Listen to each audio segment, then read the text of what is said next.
And it's the silliest thing really, you know, who calls up the school before you take an exam to say that you're not going into the exam? Does that even make any sense? You know, if you know you're not going to take the exam, most people would probably just not go to the exam, but who calls up and actually says, I'm not going to take the exam? I do. That's what I do that.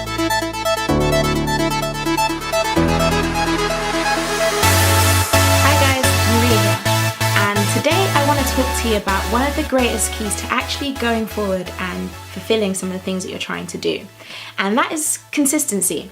Now, before I continue, I must say, I have not arrived, I'm not there in any way, but I'm just doing life just like you. And along the way, I know that there are certain things that I've noticed that really help when you're trying to fulfill certain things, certain ambitions in your life, and that is consistency. Okay, now, I can tell you for a fact, the number one thing about me is I know how to be consistently inconsistent.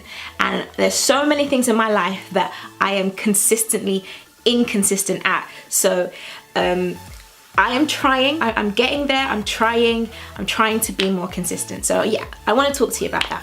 So I'm going to tell you a story about myself, and for anyone that knows me, I'm a teacher by profession. So any of my students that happen to stumble across this, please just don't judge me. So during my A-levels, I picked art, chemistry, maths and biology. So those were my A-level options.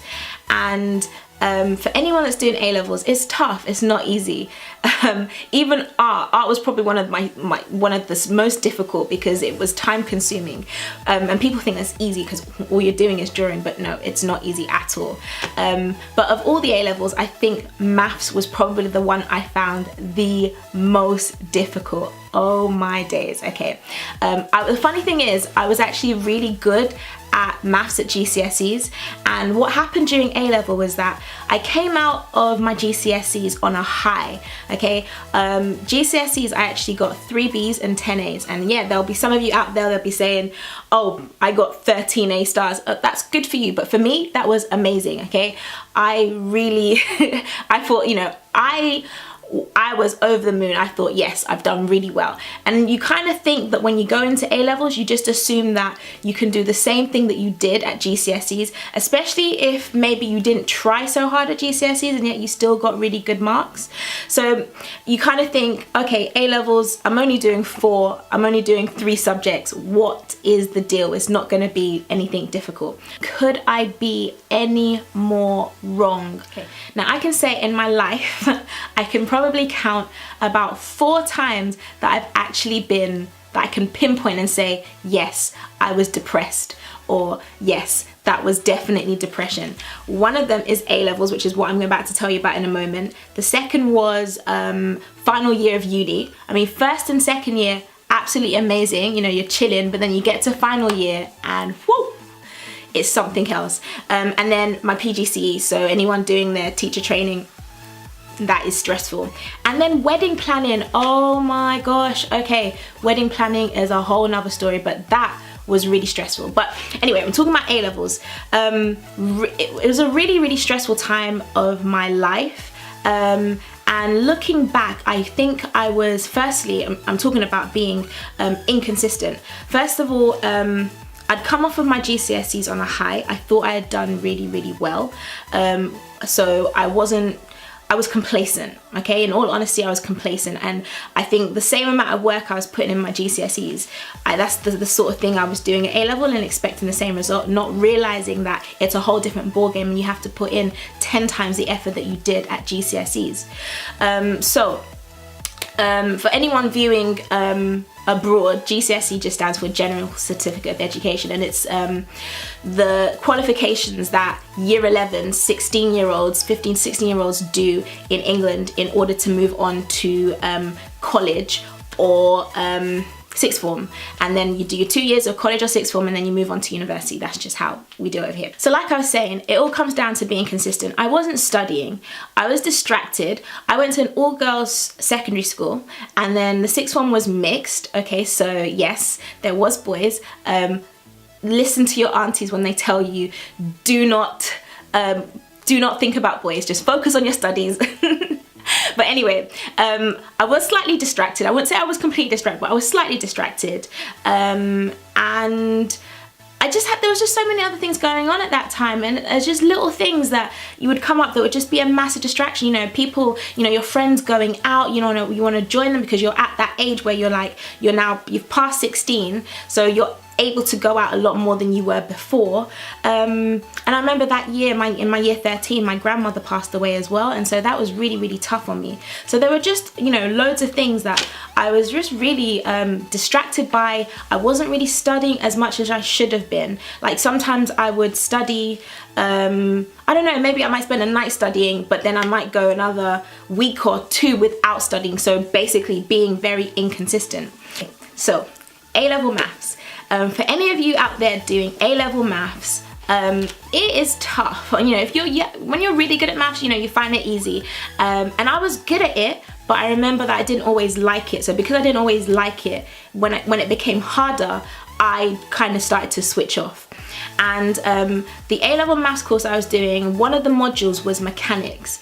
Anybody that has come across that mechanics module, and if you have passed it and done well, honestly, congratulations to you, hats off, because I could not understand it at all. To me, it was a different language. I just didn't get it. And I think if I had taken that time to study, it would have made a lot more sense, but I struggled with it. Okay, long story short, it comes exams time now, and I knew for a fact that I was going to fail that exam. Without a shadow of a doubt, I knew that I was going to fail that exam. So I remember, I don't know if it was either the morning of the exam or if it was the day before the exam. It was either the day before or the morning of the exam. I actually remember calling up my school and saying, I called up the reception and I remember just saying, I've got this exam, the mechanics module, and I'm sorry, but I can't come in and I can't do the paper. And the lady on the end of the phone was like, what do you mean you can't do the paper? And I was just there, like, you know, on the phone, and I was just like, listen, you don't understand, but seriously, I can't do this paper. And you know, I went back and forth, we went back, she was like, you know, what are you talking about? And I can't do this test because I know I'm going to fail. I've not studied like I should have, and I know I'm going to fail the test. All right, long story short, some way, somehow, I, you know, managed to go in. I managed to actually, and it's the silliest thing really, you know, who calls up the school before you take an exam to say that you're not going into the exam? Does that even make any sense? You know, if you know you're not going to take the exam, most people would probably just not go to the exam, but who calls up and actually says, I'm not going to take the exam? Well, I do. I do that. So anyway, somehow I'm now, you know, I'm sitting this paper, I can't, you know, I can't answer anything. I don't know what's going on in this exam. But some way, somehow, I do the paper, results come out. Listen, okay, like I've already told you, you know, do not judge me. Yes, you know, don't judge me. I did this paper, I got 6 out of 100.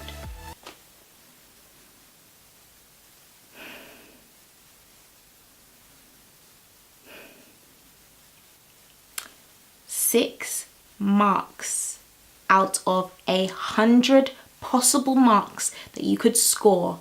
I only got 6 marks. It was you know, if you're doing your A-levels in England, you know you've got your A, B, C, D, E, and then after an E it's a U. This is like even beyond a U. You know, how do you get 6 marks out of a possible 100? But anyway, I had done so badly in that paper that like it was just so embarrassing. Like anytime I wanted to go out or something, you know, my parents would just look at me like, and it's that look, that kind of 6 out of 100, and then, you know, you would just sit back down because you know yourself that you're not going anywhere, you know, unless you have you're not going anywhere, you've just got 6 marks out of 100. Anyway, so my whole point to this story is that you know, to be successful at anything, you've got to be consistent. Yes, there are subjects or there are things that you do in life that are difficult, but if you are consistently studying, okay, consistently doing the things that you need to do, it makes that a little bit easier, and it's an everyday thing. For example, if you're on a diet, you know, you wouldn't diet for a day, a week, a month, and expect to see results that is going to last you a lifetime. You know, it's just not going to happen.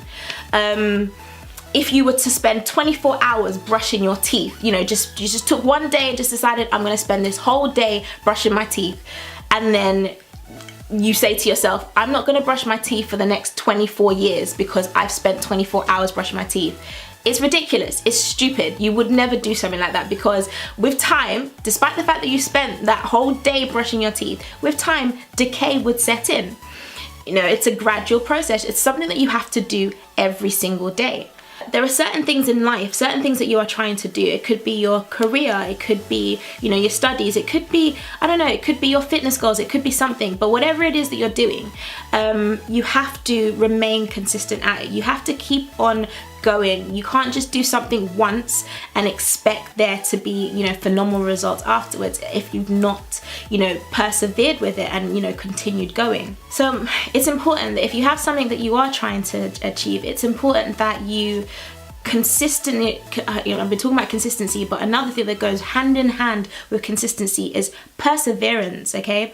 You have to consistently persevere, you know, in order to see results. And then you also have to persevere consistently to be successful, if that makes any sense. You know, they go hand in hand, and it's just so important.